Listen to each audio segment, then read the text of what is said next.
আসসালামু আলাইকুম। প্রতিদিনই কিছু না কিছু ইফতার তৈরি করা হয়। প্রতিদিন আলুর চপ, বেগুনি, পেঁয়াজু, নানান রকম ফল এগুলা থাকে। তাই আজকে ভাবলাম ভিন্ন কিছু করি। আজকে বানিয়েছি আলু ভর্তা, তারপর কচু ভর্তা, আর সঙ্গে হরেক রকম ভর্তা ছিল।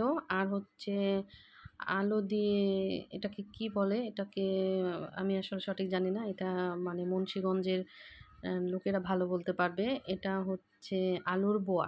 হ্যাঁ, মনে পড়েছে। আম আলুর বোয়া। তো এই আলুর বোয়াটা অ্যাকচুয়ালি আমি আগে কখনো খাইনি। আমার বিয়ের পর শ্বশুরবাড়িতে আসার পরপরই খেয়েছি। আর এখানে হরেক রকম ভর্তা ছিল। আর ভর্তাগুলা সবকিছুই আ পাটায় বেটে ভর্তা বানানো হয়েছে। শুধু এখানে বেগুন ভর্তা ছাড়া, আলু ভর্তা ছাড়া।